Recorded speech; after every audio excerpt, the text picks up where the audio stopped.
Die boodskap wat ek vanoggend by jou wil los, is die liefde. En ek gebruik sommer die voorbeeld van 'n dooie ou stuk in 'n kar. Want julle weet, dit is hoe die liefde kan wees.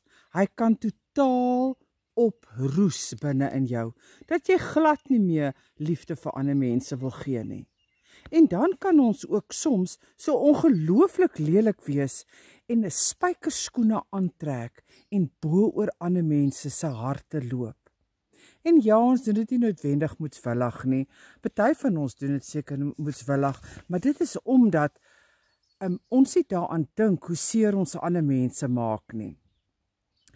En ek wil hê jy moet hierdie stukkie liefde in jou vanoggend vat en dit lewendig maak en vir ander mense lewendig maak.